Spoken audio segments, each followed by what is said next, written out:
crimers, let's start it again. Apologies. Welcome to Break the Case. I wanted to, first of all, thank everyone for being here. It's been about several weeks, actually, since we've highlighted Sebastian Rogers. The last time we talked about the difference between a cold case and a case that's still being actively worked from the law enforcement perspective.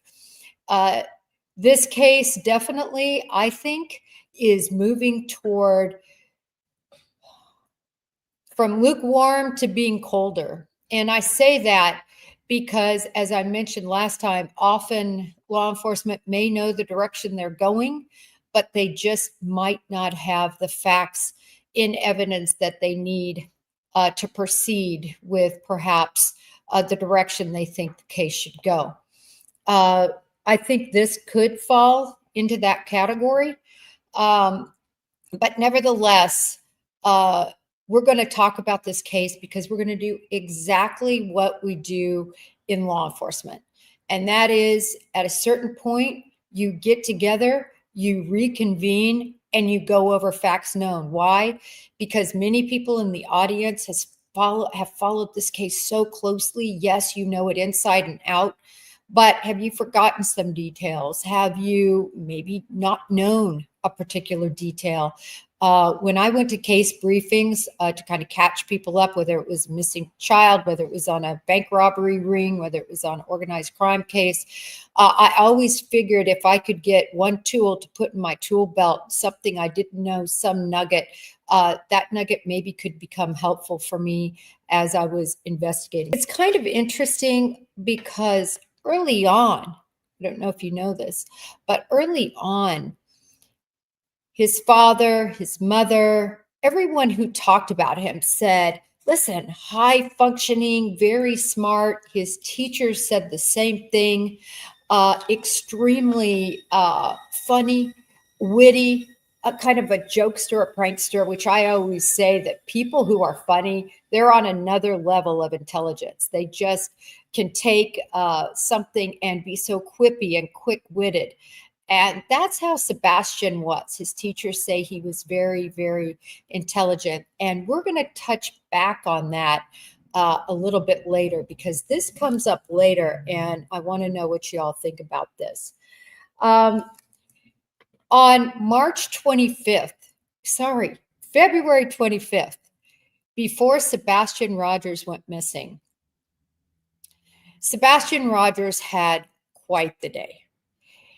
Katie Proudfoot, who is his biological mother, and he were at home in Hendersonville, and they had a full-filled day, which started with spaghetti pancakes. Never had them, don't think I want to have them, but apparently Sebastian Rogers really likes spaghetti pancakes. And Katie Proudfoot actually bragged about her doing this on a Facebook post, very proud of her spaghetti pancakes.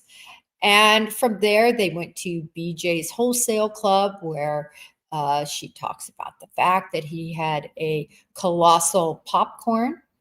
And the popcorn, I guess, was one of Sebastian's favorites. That's what we're told. Then they went to a very specific bowling alley called the Strike and Spare in Hendersonville. It's like a bowling alley game place. And just really kind of I think for anybody, a pretty fun-filled day. I've always wondered if this was Sebastian's normal Saturday, if it was always packed full of events and his favorite things, or if this was a unique Saturday. That evening at about 6:30, they were at the wonderful Roadhouse restaurant. It's actually kind of one of my favorite, Texas Roadhouse. They had dinner there. And after they returned from dinner at the Texas Roadhouse, most of us have now seen that film footage. We have a lot of footage in this case that has been leaked, and I think it's been very helpful to a lot of us to understand the dynamic in terms of the relationship between Katie and between Sebastian, at least what we can capture in the glimpses of the videos that we see, right? In the Texas Roadhouse, we see Sebastian eating, loving his food, gobbling it down. We see Katie basically the entire time on her cell phone. We see a couple of photos taken of Sebastian. We see a lot of looking around. Certainly, it was funny. If I had to sum it up, I would say that that is how my teenage kids act oftentimes until I tell them to put their phone up when we're out to eat. Just very distracted and doing other things. So anyway, we got to see a glimpse of that night. They went home, and it's been reported that about at 8 o'clock, Sebastian Rogers took out the trash. That is what has been reported. At about 9 o'clock, Sebastian went to bed. And at about 10:30 was the last his mother heard of him, because she heard a big thud. Remember, this is the situation where there's kind of been varying stories from Katie. And I'm just saying that because it's fact. First it was a noise. The time was a little off, 10 o'clock, 10:30. Then it was a thud. What she said to him changed. At one point, it was, be quiet in there, get to bed. At another point, it was, hey, bud, time for bed. It's unclear to me exactly the communication that took place, but according to Katie, that's the last she heard out of Sebastian and Sebastian's room. She did not go in.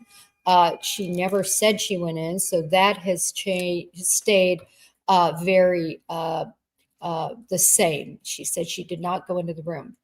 She says she went to bed at about midnight. And at 6 that morning, when she woke up, Sebastian was not in his bed. She then, as she explains it, sort of frantically started looking around the house, frantically gets in her car, drives around the neighborhood, goes all the way to the school, kind of frantically doing this. At some point, she calls Chris Proudfoot, who she says is away at a construction site.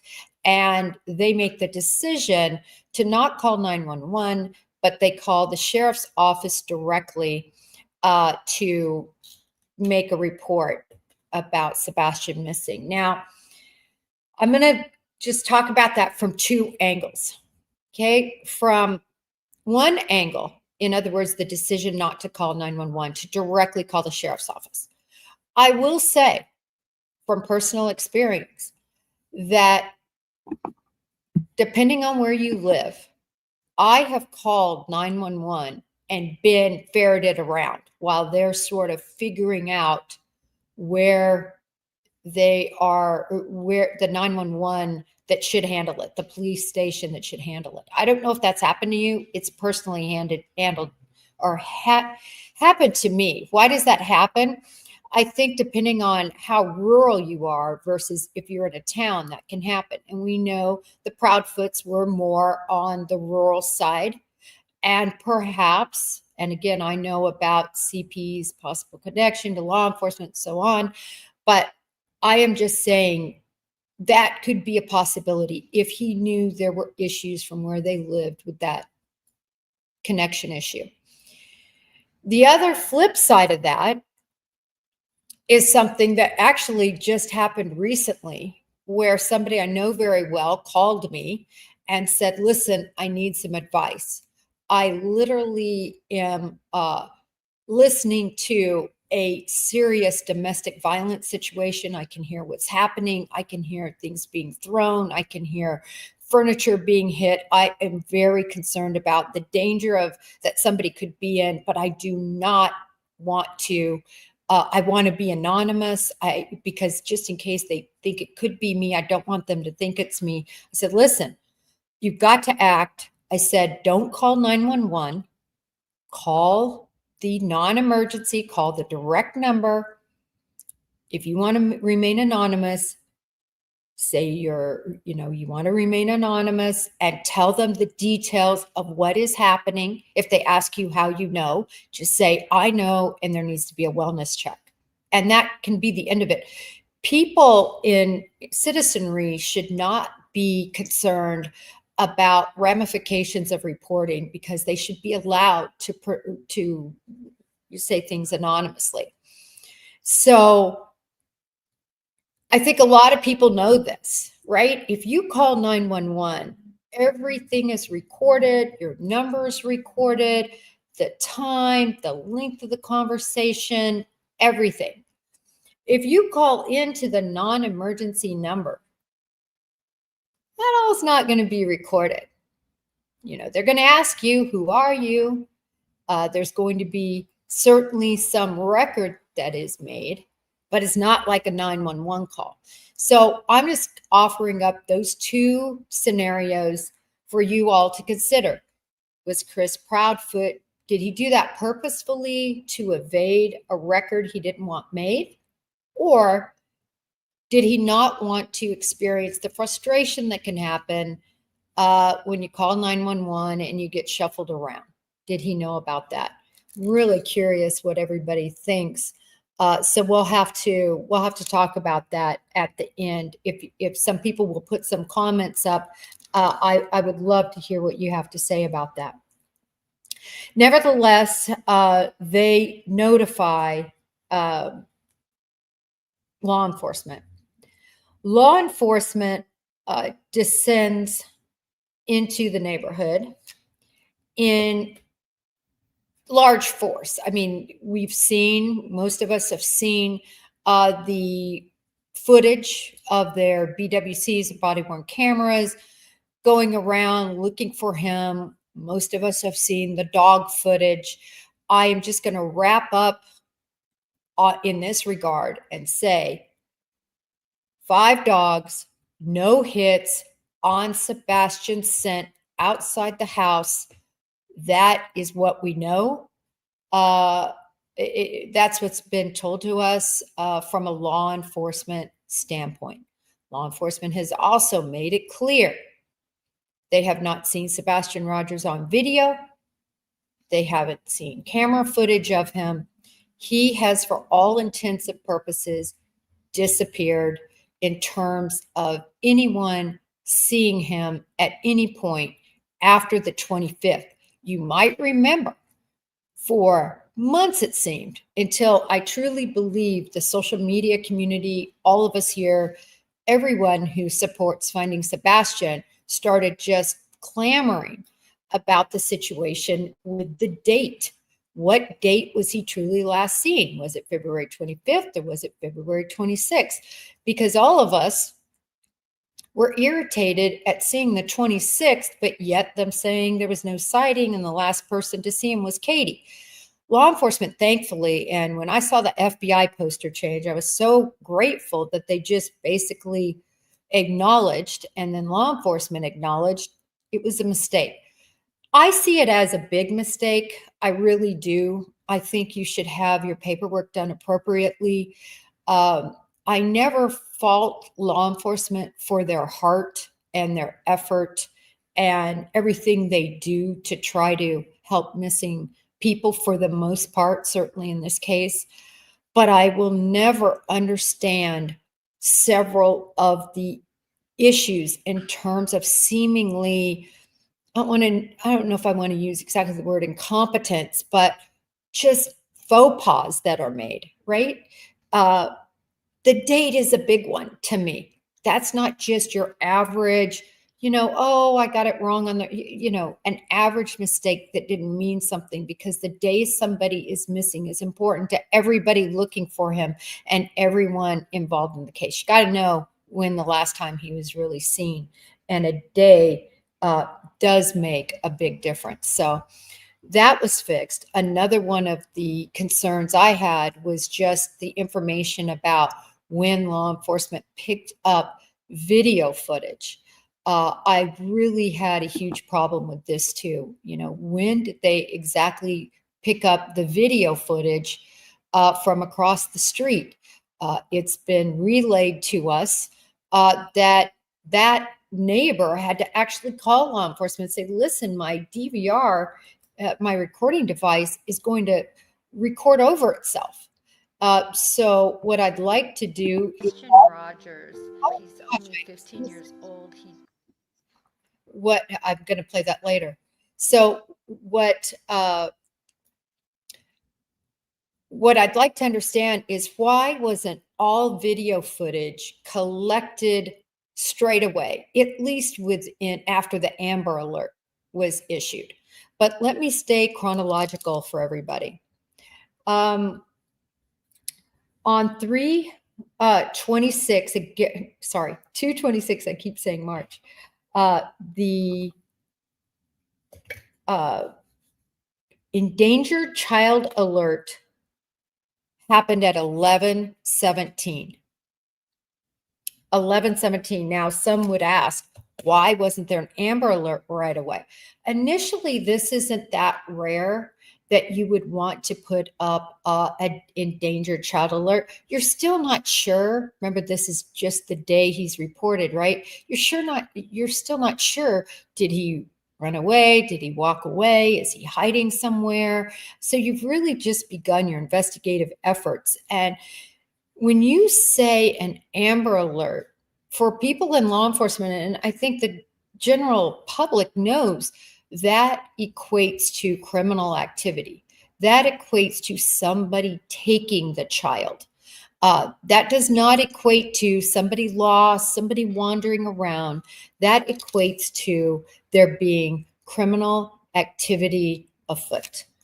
So, in saying that, I don't want to digress from 2/26. I want to make sure I get all the details here.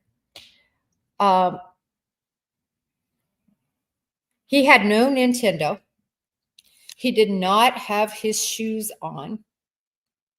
I've still never really heard whether he had socks on or was barefoot. But nevertheless, Katie Proudfoot says all his shoes were accounted for. And from what we've learned, and we've learned a lot since, this seems like a child that had very minimal belongings. We know now, I've heard it with my own ears, that Chris Proudfoot threw away his belongings once because he didn't appropriately clean up his room to the satisfaction of Chris Proudfoot. So he loaded up his stuff and he got rid of it. So we know that. So it seems like perhaps he had minimal items, especially, I tell you, it'd be hard for me. I have a child almost the exact same age as Sebastian within just months. And my child kind of has a lot of shoes.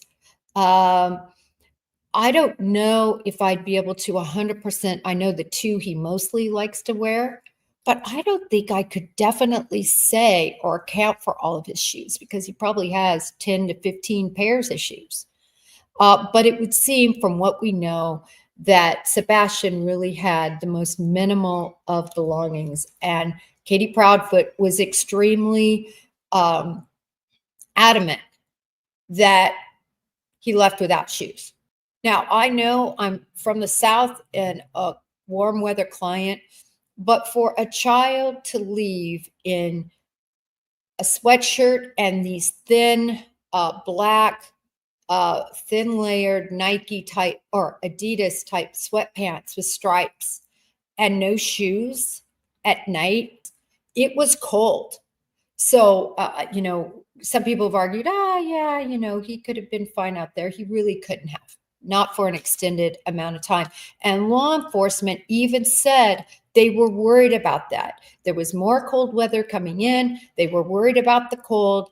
I know some people have tried to say, no, it was cold and he was not dressed appropriately for the cold night. I just think that's important because, again, we are not talking about somebody at the low end of the spectrum. We're talking about somebody smart.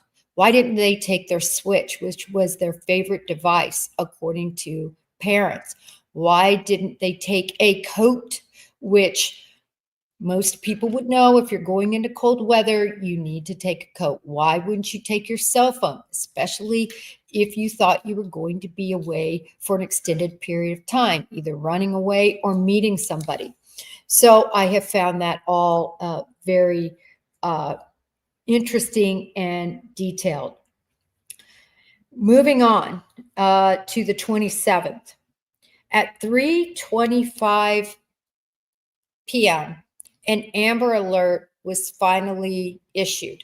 I shouldn't say finally, because again, law enforcement is wrapped up in a lot, and they need to be able to say and justify. There's this paperwork you have to fill out when you do an Amber Alert. You literally have these form and you fill it out, and then they possibly had to do other forms administratively. I know if I were doing it on behalf of the Bureau, I had to do my internal Bureau work and then also my Amber Alert Bureau work. So, I mean, Amber Alert work to send in. So this isn't something that is just, oh, I think I'm going to press a button and we're going to have an Amber Alert. It involves being able to justify and say this individual has essentially been taken. And that's the whole purpose of it. So I want everybody to know that at 3:25, the Amber Alert came in. Now, remember, they're still searching for him. There's 200 officers, 200 plus officers out there. They're using every method and means possible to find Sebastian. They're even playing Eye of the Tiger, which was one of his favorite songs. They're blaring that. They're trying to get his attention. This was something that truly, they spent huge amounts of manpower trying to find him in the early days. All right, moving on to the 28th. On the 28th, and this is really important, I think, the public is told, so now we're really into, the 26th has gone by, 27th has gone by, so we're into two and a half days or more. Law enforcement advises the media and advises the public that the Proudfoots are not going to be talking. Now, they do say, listen, media, you can do what you want. We're not going to restrict you. You can talk to them, but they have informed us that they don't want to go public. Now, it's hard to explain how rare that is with a missing child situation.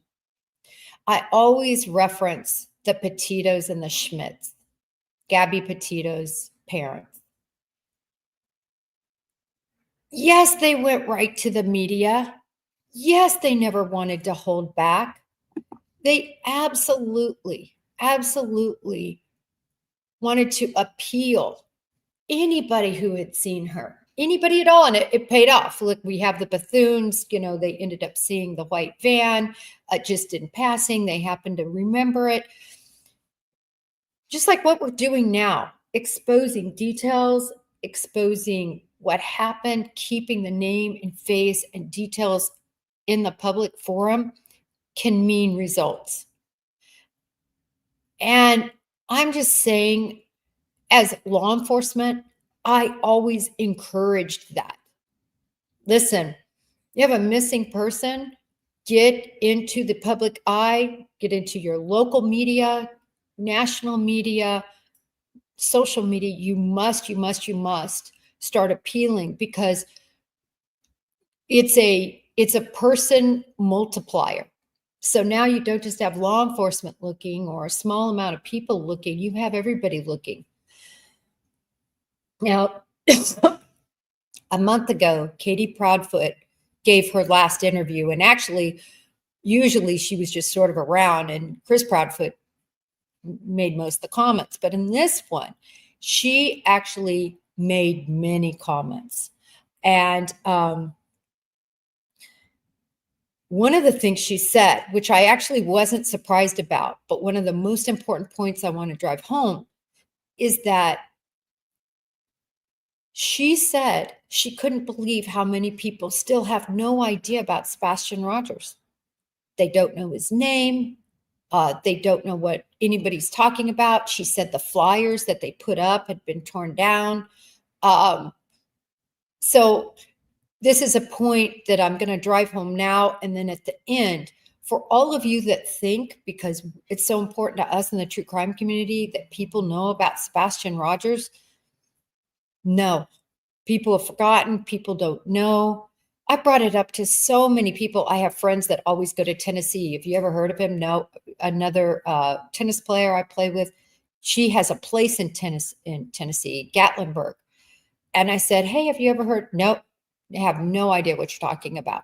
So it's just imperative that we keep his name and face and facts out there. So I just wanted to reiterate that.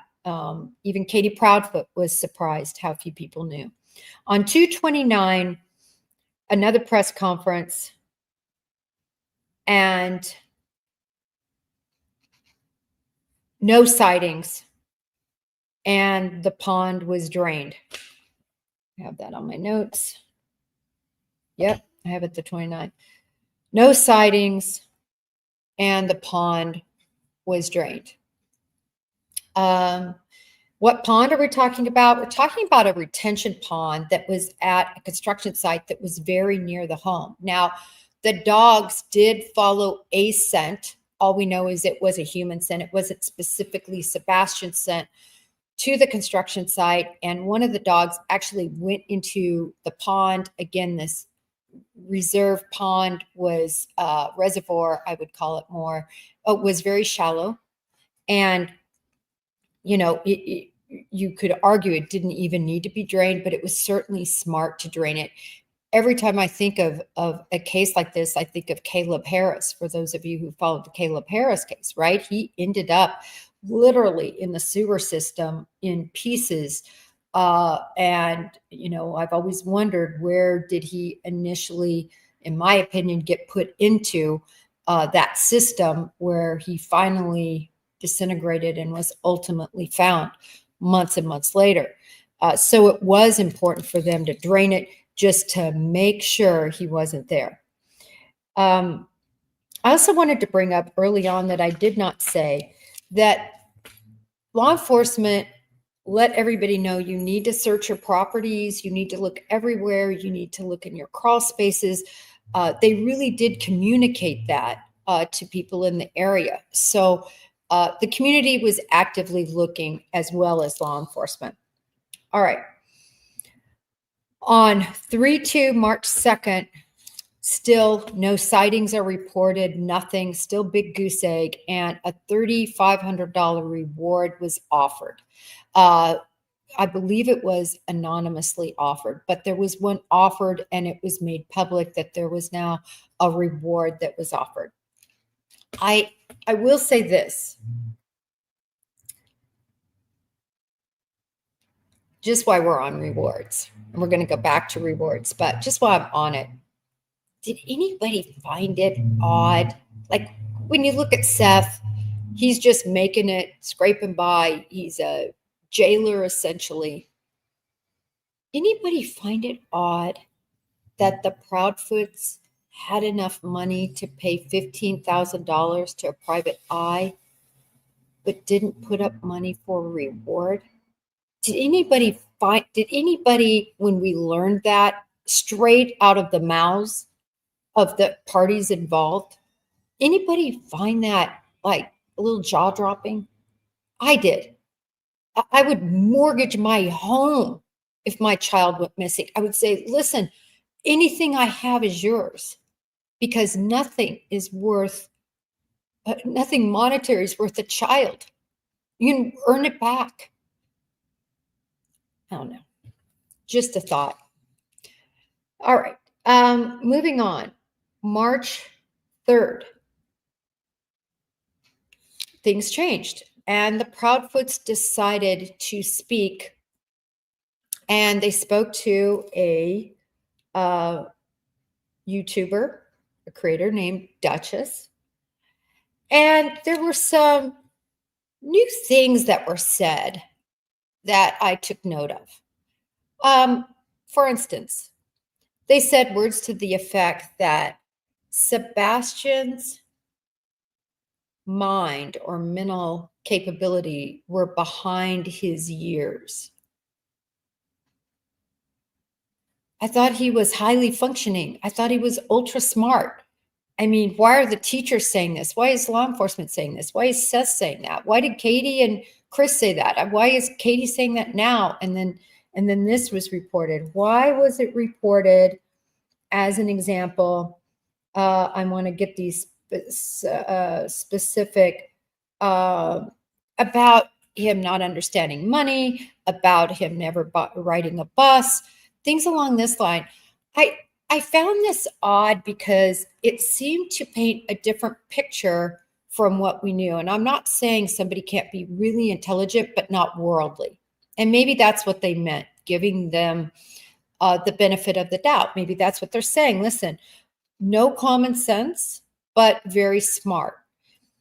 I'm not exactly sure, but I just thought that was mixed messaging. And I was also very surprised that of all the places you're going to go to, and nothing against Duchess, I'm just saying to her creator, any creator, why aren't you going to the media that, 5 o'clock news, 8 o'clock news, 10 o'clock news? Why aren't you getting on those local news channels? And you might say, well, maybe the Proudfoots didn't know to do that, right? Law enforcement told them. I guarantee it. This is from Playbook 101 when a child goes missing. And what do you tell the parents? You tell the parents, reach out to the media, get your son's face out there, get his name out there, talk about him, what he likes to do, what he looks like, show pictures, appeal to the media, and appeal to the people in the public. That wasn't done. It's done later. All right. On March 3rd, there were some other things that happened. That was the big day that law enforcement said, look, we are scaling back. It always happens in every investigation. Why does it happen? Because it's simple. It's manpower. It's so manpower intensive to have these investigations. And so you cannot sustain these types of searches forever. And that's why I thought it was really important that groups like the Cajun Navy and the Uvalde group and volunteers, people started pouring in and wanted to help, because quite frankly, law enforcement just cannot do it on their own. So they curtail back, but other people are still searching. But law enforcement on the 7th, March 7th, they searched the landfill. Now, I don't want to beat a dead horse, but I am telling you, a landfill search is not normal. I know they say, oh, no specific information, we're just checking our boxes. No, you have to do a search warrant. You have to present to a judge probable cause. He has to approve that there's probable cause. And you have to use that to support going in. We're all free from searches and seizures from the government unless there's probable cause to believe there's proof of some criminal of the crime being committed, some evidence that would be there. So this will always be a big sticking point. Just looking at two factors so far, whether this is criminal or not, because it still drives me crazy. Anybody would think this isn't criminal. First of all, you have Amber Alert, which indicates a child who has been abducted, taken against their will. Second, you have a search of a landfill. I bring you back to Quentin Simon. Quentin Simon's mother, Leilani, threw Quentin in a dumpster, and it was caught on tape, at least the bag, right? It was believed she did that, which she did. She's convicted. Throws him in the dumpster. Law enforcement finds out where that dumpster was emptied at the landfill, essentially, more or less. They have agents go out there. Guess how long agents search, knowing, at least pinpointing pretty much the area where this one little, in the scheme of things, in the scheme of a landfill that goes east-west, north-south, and deep, right? Both ways. North, south, east, west, and deep. They had some information regarding where essentially it would be. Guess how long the FBI took? I'm going to see if anybody knows this answer. They took 5 weeks to find Quentin Simon. The FBI ERT, evidence response team, lined up shoulder to shoulder, looking in this landfill, getting rid of one layer, then going to the next, then going to the next, going down into the ground. Finally, 5 weeks later, they found Quentin. Law enforcement in this case searched about a day. There is no way you're going to be able to conduct a landfill search for a day and have any chance in the world to find a body, to find evidence. No, it can't happen. You put the FBI, you ask the FBI, which the FBI would have done, you put the FBI's ERT out there, and maybe 5 weeks later, they would have been able to successfully comb through the area that, again, particular dumpster or dump that handled from that neighborhood. That's where they searched. It was in Kentucky. It was fresh, right? I guess this is 3/7, so already about, over a week. I just imagine all that trash in there, how hard. But I'm just saying it was a half-baked search because I know it's impossible to search and find a body under those conditions in a landfill in a day. Nevertheless, it shows us that there was at least probable cause to search that landfill, which shows me something that law enforcement believed was indicative of a crime having been committed. On 3/14, this was huge. It was the flashlight video leak, right? 3/14, that's big day. Nick Byers, he gets the video, and he gets it from a neighbor, and he leaks it. And law enforcement is not happy, right? Because, and I understand that, I would be livid because anyone with any common sense, a shred of common sense, realizes that is not a trash truck. I, to this day, don't exactly know what Seth and the Proudfords were shown.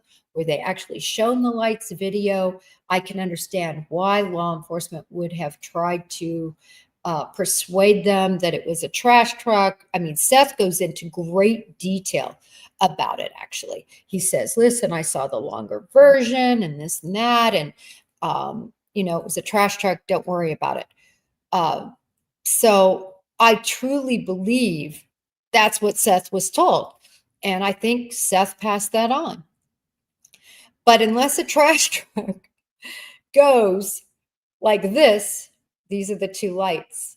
Light goes over here, then this one goes over here, but it's hidden by shrubs and bushes for a little while, then comes out, and this one goes off screen, then they both go off screen, and then one scurries back. Let's say faster pace. We know Sebastian Rogers disappeared with his fidget toy flashlight on the key ring. Katie Proudfoot said that. Seth says it was kind of a fidget toy. He'd like to play with it. So I just, common sense and experience, there is no way that video isn't important. And the fact that out of all the things he's going to leave with, he's not leaving with his phone, his switch, a coat, a snack. He left with a flashlight. And we have these two lights, according to Nick Barris, is out at 3:10. That's what he says. He's putting his whole career in terms of being a capable journalist. And I know what others have said, but that would appear to be the time, if we are to believe Nick Barris, which I believe him because I don't think he's going to lie. I don't think he's going to put his reputation out there to make up a time. I understand the clock was frozen. We've all seen this. We know it was frozen. But the bottom line is it's easy to backtrack. Mob Crew's done a great job of sort of putting all of that out there. The bottom line is that video is key and the crux to being able to solve the case, I believe. All right, on 3, I want to make sure I get the date right. I have 18. No, 3/28. The Proudfoots leave Hendersonville. Remember, this is when they load up and they leave and they say they felt threatened. And they say, listen, Chris Proudfoot went back to work. And many of us were bothered by that, right? We said, what mom leaves the nest when you have a chick that's off? You know, who does that? Who abandons the point that the child may return to logically if they get a chance? In other words, if they're abducted by somebody else, if they just ran away and were found by somebody, that they can go back to and say, listen, this is my address, this is my home, I need to go home, this is where I need to go home to. That's my opinion. You could threaten me, you could do whatever you want to me. I am not leaving my homestead with my child lost.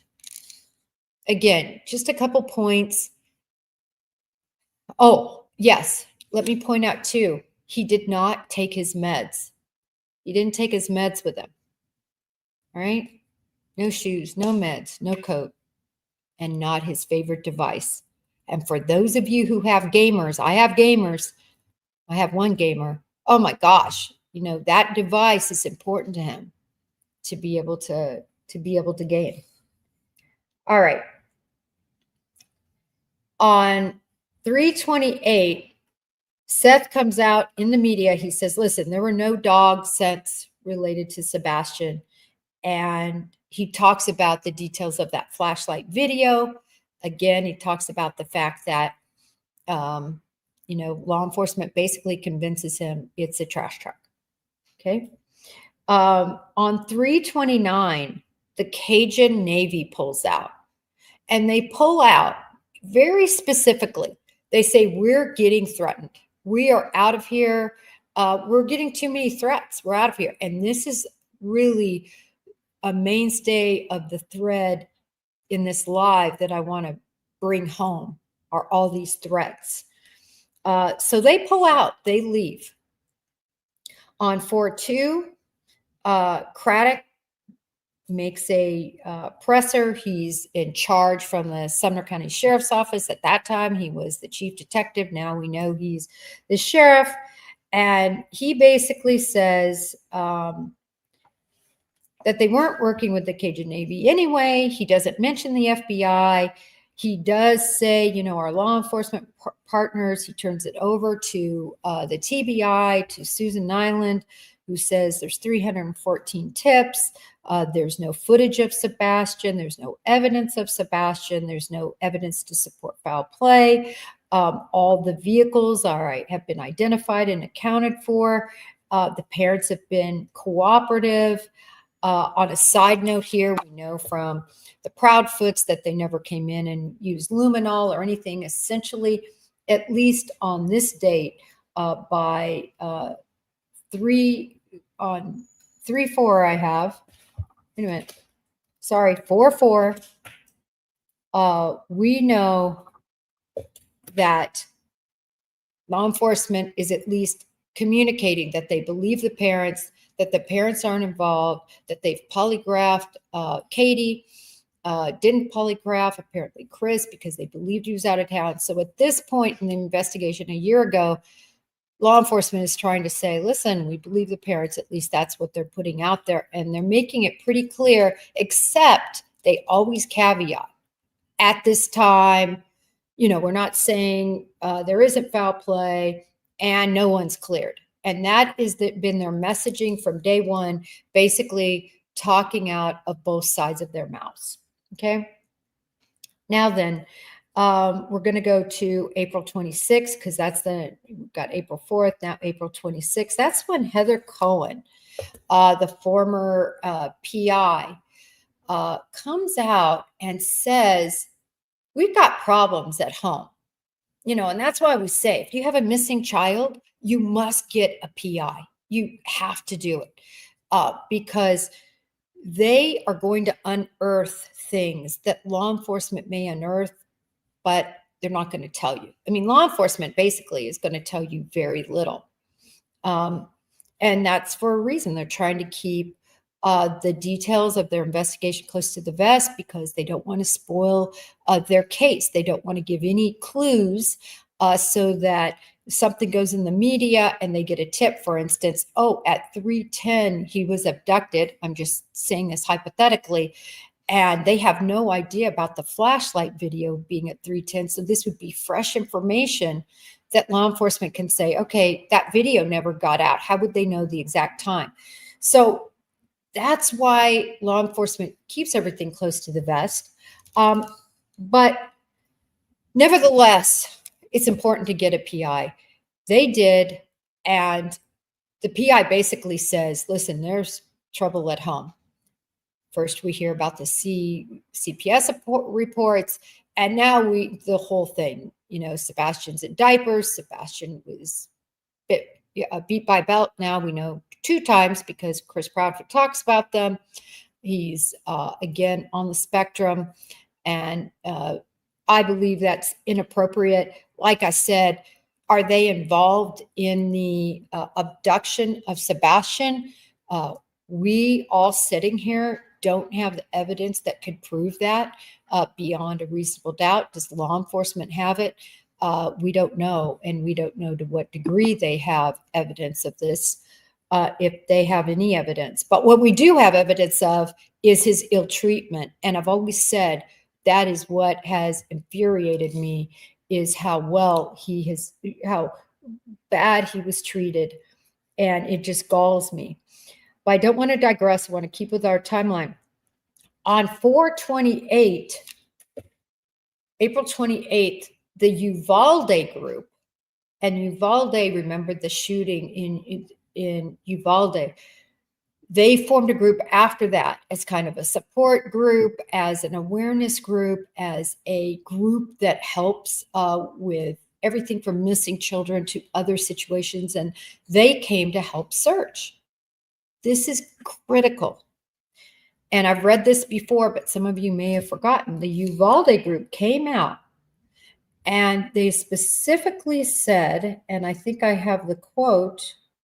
Let me see if I have the quote. If not, I'll have to paraphrase just a bit. But they said the Uvalde Foundation for Kids announced on April 18th, sorry, I said 28th, on April 18th, that it was ending its search efforts for Sebastian Rogers. The decision was made due to inappropriate messages tagged to their social media posts, threats, and increasing conviction amongst their team about the culpability of certain members of Sebastian's family in his disappearance. Pretty big.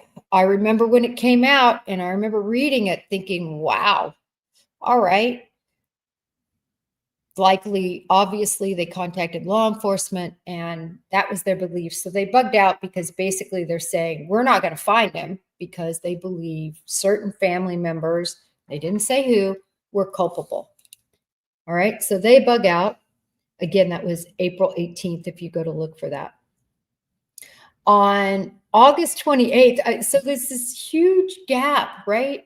May, June, July, August, we're finally at August. And what happens? The FBI comes out with a $50,000 reward. I've talked about this before. There's 2 different ways I've seen the FBI put out rewards. Sometimes family members, friends will put together a pool of money and give it to the FBI to actually make the announcement, to say it's from the Bureau.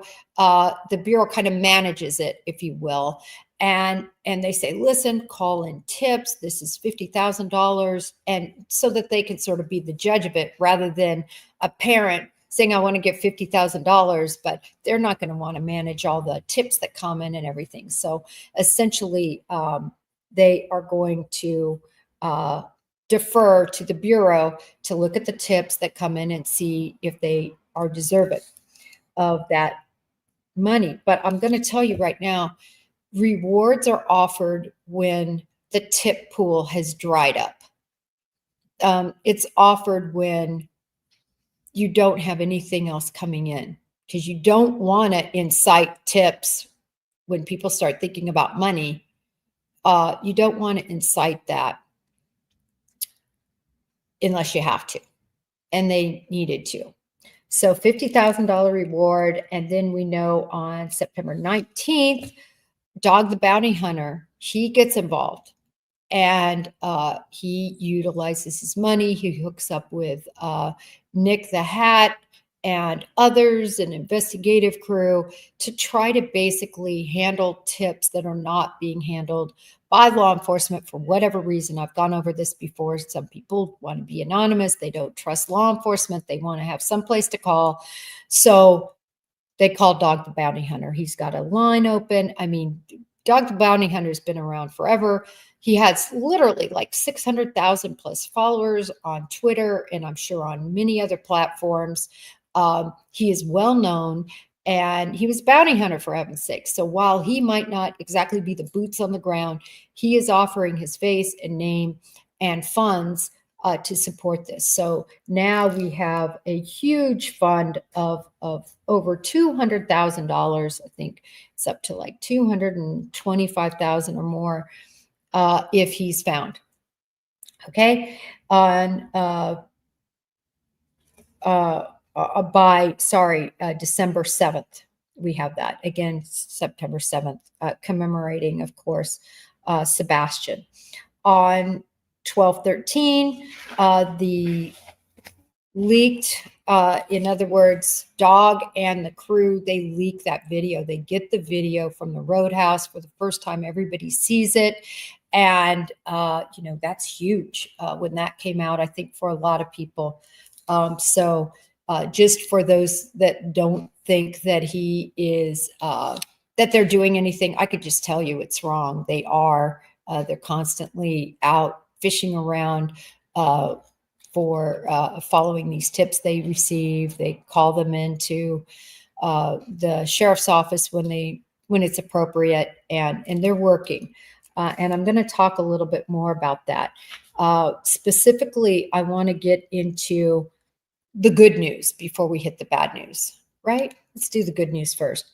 The good news first is that there is actually billboards, many billboards that Dog and his group have recently put up. Okay. I want to specifically go over those. Here we go. I want to tell you where these are. They have billboards up showing Sebastian's face and Summer's case, offering a $447,000 reward in Montgomery, Alabama, Columbia, Tennessee, another one in Columbia, another one in Troy, Alabama, another one in Dothan, Alabama, another one in Dixon, Tennessee, another one in Apelka, Alabama, another one in Holly Springs, Mississippi. These again show both faces. Another one off of Ives Dairy Road in, let's see, in Wells Springs. So they're all over in Mississippi. Literally dozens of these in Toluma, in Nashville, in Antioch, Madison. These are all the Tennessees. Madison, La Verne, Nashville, Antioch, more in La Verne, more in Madison, 5 in Madison, more in Nashville, They're working, guys, with all of these billboards. And billboards are huge because, again, we know that the name and the face and everything of Sebastian fades. And to have these billboards there, I think, is critically important. So I wanted to give you the good news. That is good news, that these billboards are up. But I also want to give you the bad news. And the bad news is that people continue to be threatened. I tell you, I couldn't believe it in the case involving Bullhorn Betty. She is, the Proudfoots are seeking a protective order against her. Bullhorn Betty they're in litigation. And the judge involved in that case was threatened. I mean, the list of people threatened in this thing, the mom's been threatened, the father's been threatened, the stepfather's been threatened, the grandparents have been threatened, a judge has been threatened, Nick has been threatened, the dog has been threatened, probably a lot more people that I don't even know about, but those for sure. This is a missing child case, for heaven's sakes. Can people focus? If they spent the amount of time they're spending on threatening, out there organizing search groups, trying to continue to look, I understand that this is criminal. I understand he could be anywhere.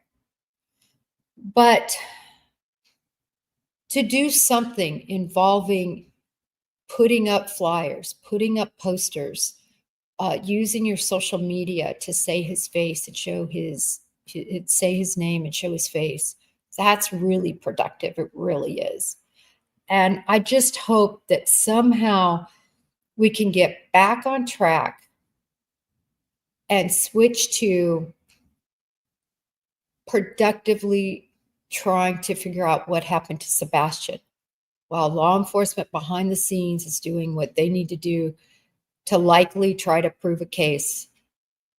Everybody else needs to be forging ahead with posters, name, and doing productive work. And the threats have got to end. All right, let's see. Really quick, Ellie has said again, no one is clear. I know, I saw the video where Chris Proudfoot said, I'm clear, Katie's clear. According to law enforcement, no one's clear. Seth has said he's not clear, Katie's not clear, Chris isn't clear. They're not clearing anybody. Let's see. All right, I'm going to look at some questions here, just to see if there are any. Oh my gosh. Thank you, Jay-Z. So Jay-Z gifted a membership, and I really appreciate that. I tell you, I think it's, it's so generous, but literally it's like $1 a month. And it just means so much, I guess, to have members and people engaged and on and listening and getting the word out. So thank you so much. Let's see. What does this say about the judge? The judge is not going to lie about being threatened. Absolutely. The judge has been threatened. The judge had to recuse themselves, which basically means they're not the judge anymore of the case. They had to step off the case because now they're involved in a criminal situation where law enforcement is investigating who threatened the judge. So now the judge is a witness to all of that. So the judge stepped off and now there's a new judge on. That's how crazy this is getting. It's just, when I saw that this morning, I just couldn't believe it. Yeah, interesting thing. I try not to Monday morning quarterback law enforcement, but I fear now. I really had a lot of hope about 2 months ago, but I truly fear now that this will go cold. And I fear that, because once leads dry up, and if you don't have enough evidence to move forward against anyone, it goes cold. And then all you can hope for is a windfall where somebody comes forward and knows something important. So that's sadly, I'm afraid to say, where we could be at. Was the pond chemically checked? The pond was actually drained. So It was completely drained. And thank you so much for that $2 chat. Yeah, the pond was completely drained. So he definitely wasn't there. No signs of him were there. And that's good news, because at least they knew he hadn't drowned, which of course a lot of people on the spectrum and males generally die in water. So that was good news.